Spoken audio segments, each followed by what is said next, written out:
Glória a Deus. Que bênção, irmãos. Abra as vossas Bíblias no livro de Marcos, capítulo 5. Nós vamos fazer a leitura do 1 até o versículo 20. Glória a Deus. Marcos, capítulo 5, versículo 1 em diante. Amém? Diz o evangelista Marcos: chegara a outra margem do mar, a terra dos Gerazenos, em algumas traduções vai estar dos Gadarenos. Ao descer do barco, veio do sepulcro ao encontro um homem possesso de espírito imundo, a qual vivia nos sepulcros. Nem mesmo com cadeia alguém podia prendê-lo, porque, tendo sido muitas vezes presos com grilhões e cadeia, e as cadeias foram feitas por ele em pedaço, e os grilhões despedaçados, e ninguém podia subjugá-lo ou se pôr a ele. Era uma força descomunal que ele tinha. Andava sempre de dia e de noite, clamando pelos montes e entre o sepulcro, ferindo-se com pedra. Quando de longe viu Jesus, correu e o adorou, exclamando com alta voz: que tenho eu contigo, Jesus, Filho do Deus Altíssimo? Conjuro-te por Deus, que não nos atormentes. Jesus lhe disse: espírito imundo, sai desse homem. E perguntou qual era o seu nome, e respondeu ele: Legião é o nome, porque somos muito. Rogou que saísse, que mandasse para fora daquele país. Ora, estava ali pelos montes uma manada de porcos, e o espírito imundo rogava a Jesus, dizendo: manda-nos para os porcos, para que entremos nele. Jesus o permitiu. Então, saindo o espírito imundo, entraram nos porcos, e a manada, que era cerca de 2.000 porcos, precipitou despenhadeiro abaixo, para dentro do mar, aonde se afogaram. Os porqueiros fugiram e anunciaram na cidade e pelos campos. Versículo 15. Então saiu os povos para ver o que tinha acontecido. Indo ter com Jesus, viram o endemoniado, o que tivera legião, assentado, vestido e em perfeito juízo, e temeram. Os que haviam presenciado esse acontecimento e os que aconteceram ao endemoniado acerca dos porcos, e entrando, rogaram-lhe que ele saísse daquele lugar, daquela terra. Então Jesus, indo para o barco, suplicou que for endemoniado, o que foram expulsos demônios, que deixasse ele ir com ele.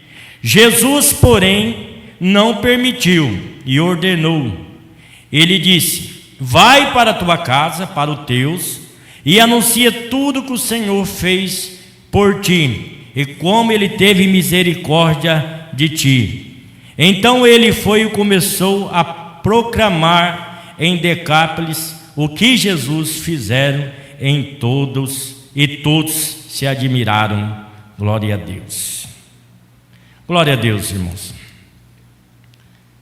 Irmãos, essa palavra é uma palavra sobre libertação, sobre transformação. Eu não gosto muito da palavra mudança, porque a palavra mudança, ela indica que a pessoa saiu de um lugar, foi para outro, mas pode não ter acontecido nada, não teve nenhuma alteração. mas a palavra de Deus, ela nos diz transformação, que tem uma forma diferente, é tirar ou acrescentar. Nós, do projeto Restauração, nós trabalhamos muito na área de libertação. Hoje mesmo tivemos um culto no projeto, algumas famílias, e ali nós pregamos sobre libertação. O homem precisa ser liberto. Aqui nessa passagem bíblica, Jesus, ele tinha pregado no capítulo inteiro ali de Marcos, as parábolas. Ele tinha vindo de Cafarnaum, tinha pregado ali o sermão, e de repente ele fala para os discípulos: vamos atravessar o mar da Galileia, que o lago da Galileia, e vamos para essa cidade chamada cidade de Gadara, que ficava ao sul ali da Palestina. E quando Jesus disse para os discípulos, ele já tinha em mente o que ele ia fazer, e ele atravessou o mar da Galileia ali, que é o lago da Galileia.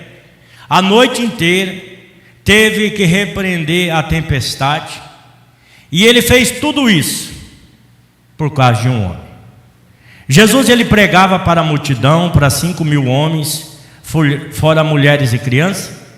Mas aqui Jesus, ele atravessou a noite inteira num barco, enfrentou tempestade, para chegar no outro lado, para libertar um homem da escravidão. O amor que Jesus tem pela vida de um homem. E aqui a palavra de Deus nos diz que ao descer do barco, quando Jesus já desce do barco, esse homem possesso de espírito imundo já corre ao encontro de Jesus. Irmãos, alguém já viu um homem possesso ou uma mulher possessa? Alguém já levanta a mão?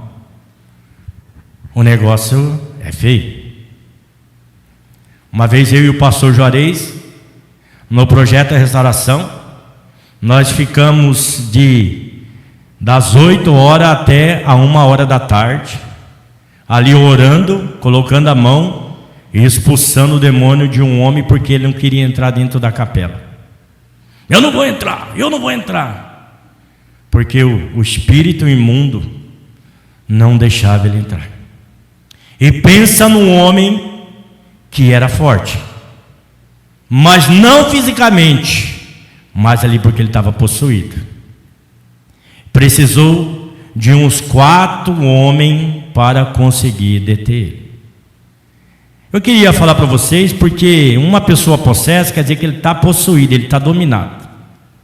E eu quero falar para vocês, biblicamente, que vem na mente agora, a história. Yasmin, coloca para mim, fazendo um favor, Atos 19, capítulo 12 em diante. Não estava na minha mente, mas agora veio. Eu quero falar para vocês o que aconteceu aqui, com Paulo sobre um homem possesso. Atos 19, versículo 12. Ao ponto de levares os enfermos, os lenços e os aventais de Paulo, os usos pessoais, diante dos quais tinha enfermidade, e as enfermidades fugia, e as suas vítimas, e os espíritos malignos se retiravam. O que acontecia? As pessoas chegavam até Paulo e falavam: Paulo, tem alguém possesso, tem alguém com enfermidade. Paulo não podia, ele arrancava o lenço ou o seu avental, colocava sobre uma pessoa endemoniada, o demônio saía. E quando era uma enfermidade, a enfermidade ia embora. Aí o que aconteceu? E alguns judeus exorcistas, ambulantes, tentaram invocar o nome do Senhor Jesus, sobre possesso de espírito maligno, dizendo: esconjuro por Jesus, a quem Paulo prega. E os que faziam isto eram os 7 filhos de um homem chamado Cefa, o sumo sacerdote.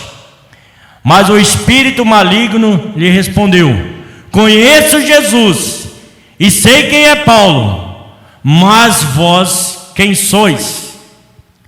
E o possesso de espírito maligno saltou sobre eles, subjugando a todos, de tal modo que prevaleceu contra eles, que deixaram desnudo, despido e ferido, e fugiram daquela casa. Olha o que aconteceu.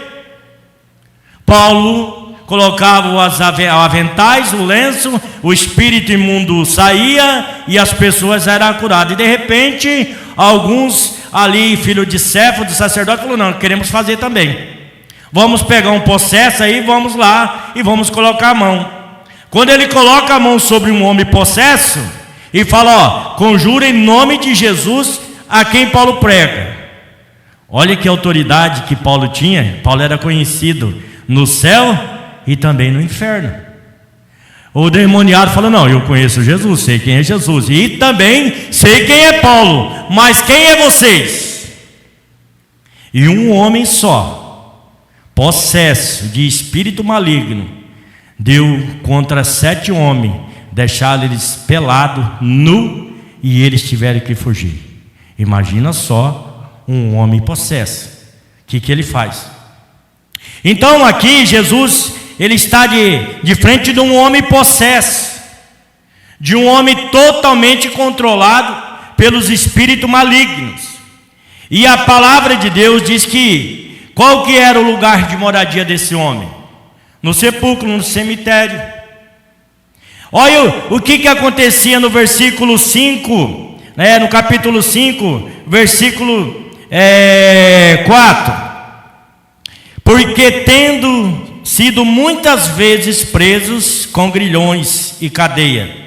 Irmãos, o pessoal da sociedade, eles tentaram prender esse homem, mas ele pegava os grilhões. Você sabe o que é grilhões? É um ferro pontiagudo. Era um ferro pontiagudo. E colocava esse homem em cadeias. Esse homem, ele rebentava aqueles ferros pontiagudos.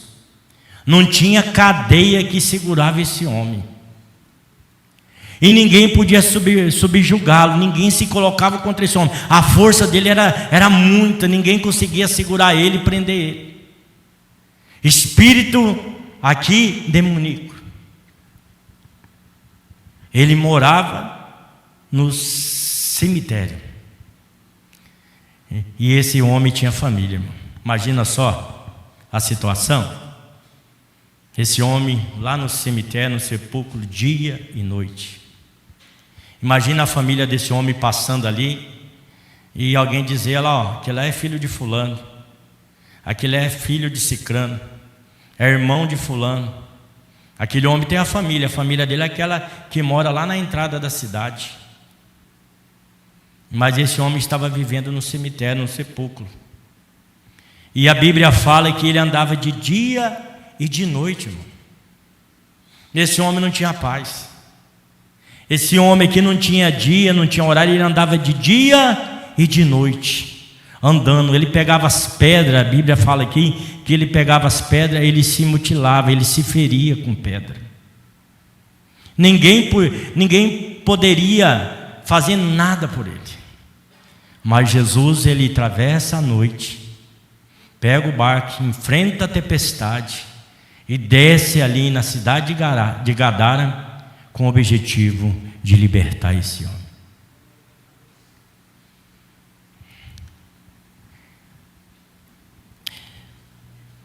Meu irmão, Jesus, o maior objetivo que ele veio fazer nessa terra é libertar o homem do pecado. É libertar o homem das cadeias. No livro de Colossenses, Paulo, ele fala: o Senhor nos tirou do império das trevas. Ele nos tirou do império das trevas e nos transportou para o reino do seu Filho. No livro de Lucas, capítulo 4, Jesus estava em Nazaré, na sua cidade natal, na sinagoga, num sábado. E era de costume, aquele que se colocasse de pé, de fazer a leitura do pergaminho. E Jesus, de repente, ele está lá na sinagoga e ele se coloca de pé. E alguém traz o livro do profeta Isaías para ele ler. E quando ele ali pega o livro, cai na página 61 do livro do profeta Isaías, que diz assim, ó: o Espírito do Senhor Deus está sobre mim. Ele me ungiu a evangelizar os pobres, a proclamar a liberdade aos cativos, restaurar as vistas dos cegos e pôr em liberdade todos os oprimidos, e apregoar o ano aceitável do Senhor. Jesus está dizendo: hoje se cumpriu, hoje é o dia. Hoje o que está escrito aqui no livro do profeta Isaías sou eu, porque eu vim para evangelizar, eu vim para libertar o homem das cadeias, eu vim para colocar o homem em liberdade e anunciar o reino do céu para a humanidade. Esse é o objetivo de Jesus, irmãos. No livro de Atos, capítulo 10, 38, ali sobre a conversão de Cornélio, a Bíblia diz assim, fala assim: mas Deus ungiu Jesus de Nazaré com o Espírito Santo de Deus e com poder, andando por toda a terra, fazendo bem, livrando todos os oprimidos da mão do diabo, porque Deus era com ele. O alvo de Jesus era libertar, era tirar o homem da escravidão, tanto do pecado, mas também das garras do diabo. O diabo veio para roubar, matar e destruir, e Jesus diz: eu vim para que tenha vida, e vida com abundância.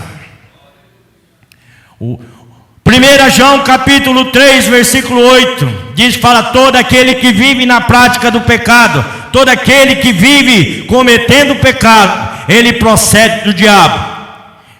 Não é aquele que comete pecado, é aquele que vive na prática do pecado, porque nós somos pecadores. Aquele que diz que não tem pecado, mentiu, já pecou. Mas aquele que vive na prática do pecado é aquele que não quer uma transformação, não quer uma nova vida em Cristo Jesus, que vive praticando no pecado, ele procede do diabo. Aí a parte B do versículo, que o apóstolo João fala: mas o Filho de Deus se manifestou para desfazer toda a obra do diabo.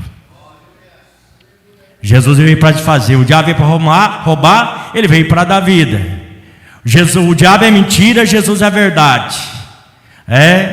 Ele veio para desfazer, veio para oprimir, Jesus veio para libertar. Jesus, ele é totalmente o contrário, sobre a liberdade. Jesus, ele, no livro de João, capítulo 8, ele estava pregando para alguns judeus, e alguns judeus creram nele. E ali no capítulo 8, 31, ele fala para os judeus que creram nele, ele falou assim: olha, se vocês permanecerem nas minhas palavras, vocês serão meus discípulos. E Jesus no 8,32 ele fala: conhecereis a verdade, e a verdade vos libertará. Aí no versículo 33, o judeu fala: mas nós somos descendentes de Abraão, nós nunca fomos escravos de ninguém, como tu pode dizer que nós somos livres? Aí Jesus pega a palavra e fala assim: olha, todo aquele que comete pecado é escravo do pecado. O apóstolo Pedro, lá em 2,19, a carta, ele fala assim: de tudo aquilo que o homem é vencido, ele se torna servo, e tudo aquilo que nós se tornamos servo é pecado. Então pecado não é só beber, não é só fumar, mentir é pecado, manipular é pecado. Então todo aquele que comete pecado, ele é escravo do pecado, no versículo 34. Aí no versículo 35, Jesus fala assim: olha, o servo não fica na casa para sempre, mas sim o filho permanece para sempre. Aí no versículo 36, Jesus ele dá um checkmate. Ele fala assim: mas se pois o Filho libertar, verdadeiramente sereis livres. Aonde está a verdadeira libertação, irmão? Em Jesus. Lá no projeto eu sou acessório, o Joel é um acessório, somos instrumento na mão de Deus. Os remédios que eles precisam é para ajudar. A dona Edna faz uma comidinha da hora, mas daí faz parte, né, do corpo físico. Mas o que liberta, o que transforma, o que muda a vida de um homem é somente Jesus. O resto é só acessório, o resto é só o vínculo para poder entrar e ajudar na recuperação. Não tem nada que muda o homem, não tem norma, não tem doutrina, não tem nada a não ser Jesus Cristo, porque Jesus falou: verdadeiramente sereis livres se eu vos libertar. O apóstolo Paulo diz assim: olha, para isso que Cristo vos libertou, permanecei firme na liberdade. Gálatas 5, versículo 1. Jesus, ele traz a verdadeira libertação. E depois que nós somos libertos, aí tem um porém, temos que permanecer. Não é só, Jesus me libertou. Sim, Jesus é o verdadeiro libertador. Mas depois que Ele liberta, nós temos que permanecer na liberdade. E permanecer na liberdade, irmão, nós temos que negar muitas coisas. Nós temos que renunciar. E você sabe quando vai perceber que você é livre? Não é quando você não fala: ai meu Deus, não posso mais fazer isso. Aquele pecado. Ah, eu não posso. Quando a gente, esse negócio que não pode, a gente acaba fazendo. Mas quando você tiver a oportunidade de falar: não, não vou fazer, não é porque eu não posso, é porque eu não quero. Eu não vou fazer porque eu não preciso mais disso. Eu não vou fazer porque isso não faz parte mais da minha vida. Você não tem necessidade. Você não precisa mais escutar uma música sertaneja para te dar paz. Você tem o louvor. Você não precisa mais encher a cara para você trazer uma euforia, nem alegria, uma euforia, porque você já tem a alegria de Cristo. Porque você é liberto, você foi transformado, você é uma nova criatura. Como diz o nosso irmão, o apóstolo Paulo: se alguém está em Cristo, nova criatura é. As coisas velhas se passaram e tudo se fez novo. Jesus, irmão, libertou esse homem, libertou a minha vida, libertou a sua. Agora é nós permanecer na liberdade. Agora no versículo 15. No versículo 15, esse homem agora estava, olha o que o escritor Marcos diz no versículo 15: e indo ter com Jesus, porque teve ali um alvoroço, o pessoal chegou lá na cidade, começou a esparramar notícia, a falar, a divulgar, e de repente toda a cidade foi lá aonde estava esse endemoniado. E quando chegou lá, o povo temeram, porque o povo ficou espantado. Olha só o que aconteceu. Esse homem não andava de dia e de noite. Esse homem não tinha horário para dormir. Se fosse hoje, nós ia falar: opa, vamos levar no médico psiquiatra, esse cara está com ansiedade, não para. Esse cara está com algum problema psíquico. Mas não era, era espiritual. Ele não tinha paradeira, ele andava de dia e de noite. Ele não dormia e nem sentava. Agora, no versículo 15: então saíram do povo para ver o que tinha acontecido. E indo ter com Jesus, viram o endemoniado que tivera legião assentado. Irmãos, vou voltar um pouquinho aqui. Vocês sabem o que é uma legião? Quem quer chutar quantos ali no soldado, na infantaria militar de Roma, soldado, Uma legião era quantos mil soldados? Alguém quer chutar? Quem falou 6? Parabéns, 6.000 soldados. Uma legião era 6.000 soldados.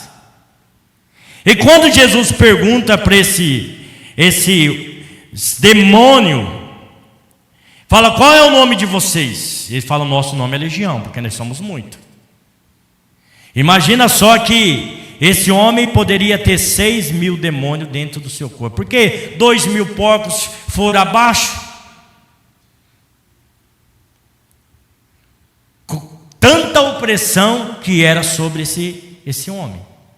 Agora, imagina só as pessoas que passavam ali, que via esse homem andando dia e noite ali no sepulcro, andando, se ali martirizando, se ferindo com pedra. As pessoas tentaram colocar ele na cadeia e ele arrebentava tudo. Aí de repente chega lá, olha esse homem assentado, irmão.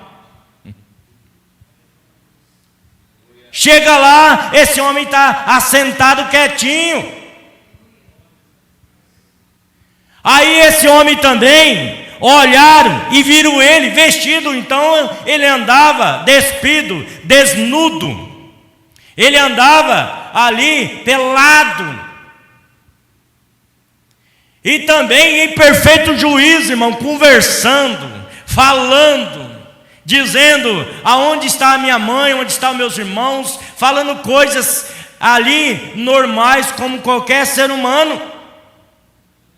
E as pessoas viram a transformação, o que Deus tinha feito na vida dele. Irmãos, a transformação que Deus faz na nossa vida, ela é legível, não tem como esconder. Se você foi transformado, se você teve um encontro com Jesus, se você foi libertado, você não precisa falar nada para ninguém. Eu fui liberto. A própria pessoa, a cidade, as pessoas em sua volta vai ver a mudança e a transformação que Deus fez na sua vida. Jesus falou, não pode esconder uma cidade fortificada atrás do monte, e nem uma candeia, que é uma lamparina debaixo da cama, porque todos vão ver. Então não adianta você falar, eu fui transformado. Mas por quê? Porque as suas atitudes e o seu comportamento vai falar que você foi transformado. Porque esse homem, ele foi transformado, porque as pessoas viram ele sentado, vestido e em perfeito juízo. Aí, esse homem aqui, transformado agora, liberto, os demônios foram embora. Agora, ele liberto, em sã consciência, o povo ali, Jesus fez a obra, expulsou o demônio. Os porqueiros ali daquela região que ficaram indignados com Jesus, preferiu primeiro os porcos do que Jesus. Falou, some daqui, nós não queremos você aqui. Jesus fez a sua obra. E agora Jesus, ele está indo para o barco, voltando de novo para outra missão. Aí esse homem aqui, o que for endemoniado, como gratidão pelo reconhecimento que Jesus fez, ele vai até Jesus e ele entrando no barco com Jesus. Ele queria ser um discípulo de Jesus. Ele queria andar com Jesus. Mas Jesus olha para ele e falou, não, você não vai comigo. Você não vai comigo. Você vai ser meu discípulo, mas não vai andar comigo como os outros discípulos. Você vai voltar para sua casa.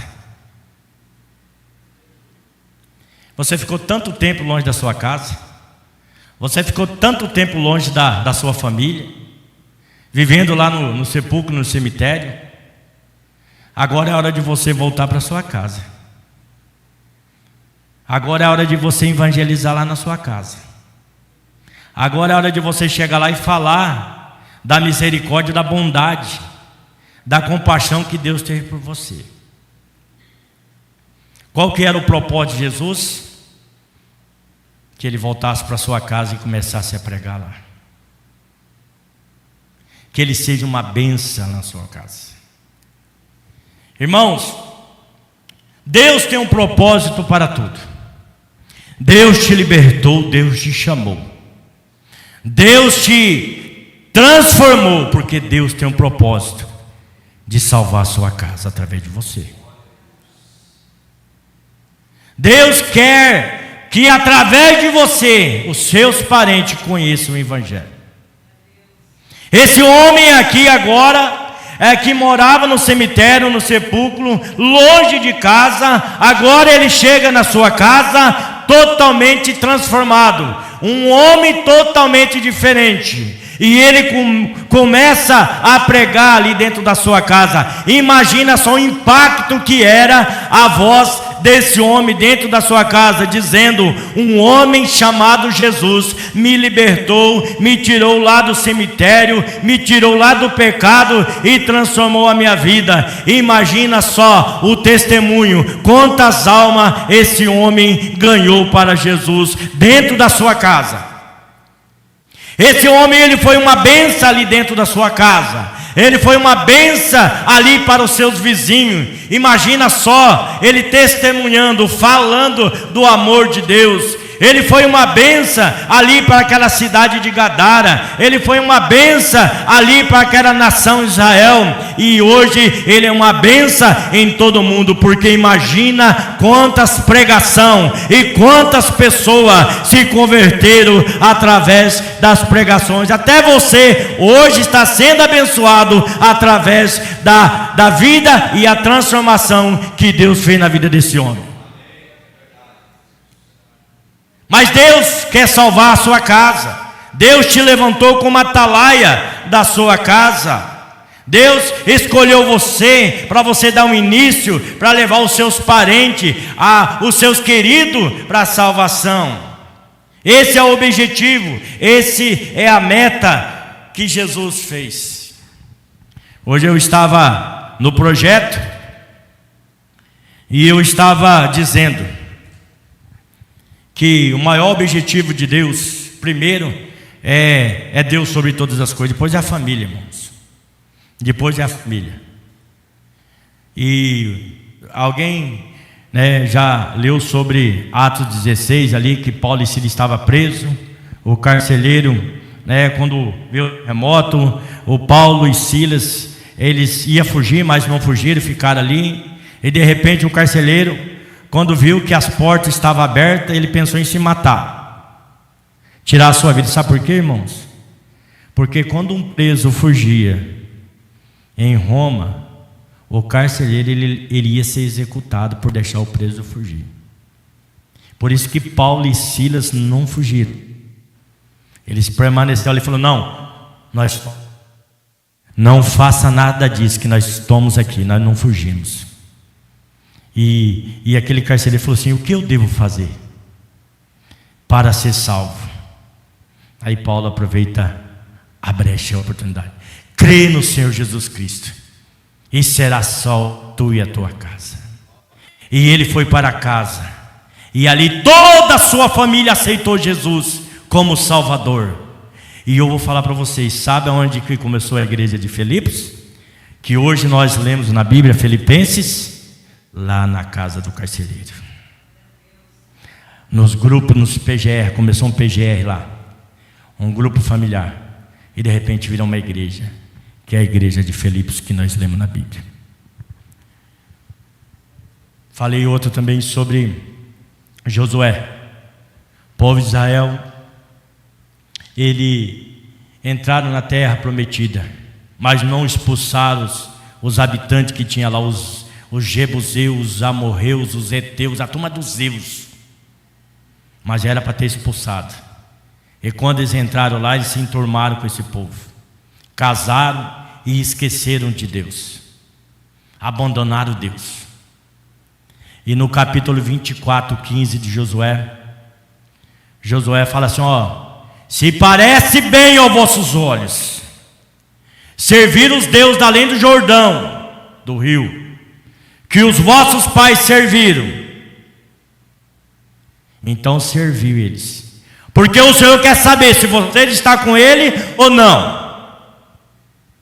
Agora, se você estiver com eles, eu quero que vocês saibam que eu e a minha casa, nós vamos servir a Deus.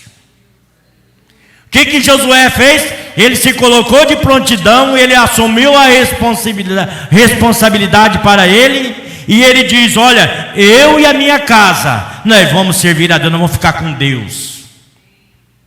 E essa é a nossa postura, irmãos.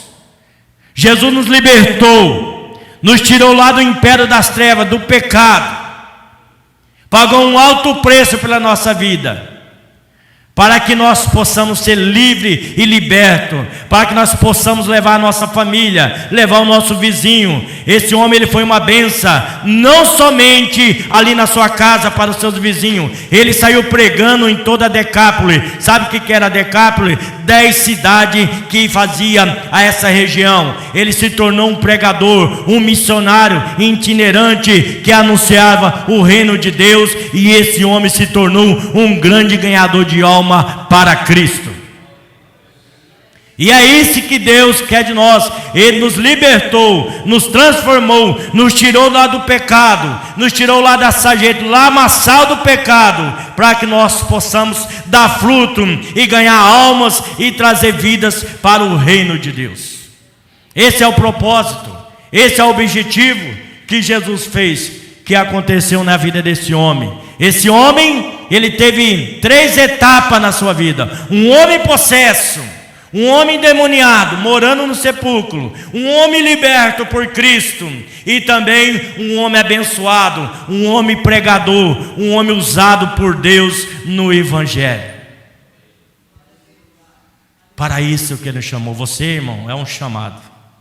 Às vezes você pode dizer: ah, mas eu não consigo pregar lá no púlpito. Não precisa, irmão. Você lá na sua casa, lá nos seus parentes, lá no seu vizinho, lá no seu trabalho, lá na sua faculdade, dá uma oportunidade, fala de Jesus. Porque para isso, e as pessoas, irmãos, se você for tímido, faça que nesse homem, só de você estar aqui sentado em perfeito juízo, dando um testemunho de cristão, as pessoas já vão ver: oh, o que aconteceu é diferente. Você tem algo diferente, você tem luz, você é cristão, você é crente. Ah, não, aí é a porta. Aí você entra, aí você fala, porque as pessoas vão ver Deus na sua vida. Não precisa mais nada, só isso. Não, eu sou cristão. O cara falou para mim esse dia: ah, não quero ser crente. Eu falei: eu também não quero que você seja crente, não. Crente esse negócio de crente é aquele que crê, né? Tiago 2,19 fala que até o diabo crê e estremece diante de Deus. Mas tem que fazer que nem lá no livro de Atos 11:26, que o pessoal estava evangelizando em Antioquia. Aí o pessoal olhou, aí falou assim: ó, esses são cristãos. Nós queremos ser cristão, irmão. Sabe o que quer dizer cristão? Aquele que segue a Cristo, aquele que anda nas suas pisaduras. Para isso que Ele nos chamou, para nós ser um cristão, andar nas suas pisaduras, para andar como Ele andou. Para isso que Ele nos libertou. Amém?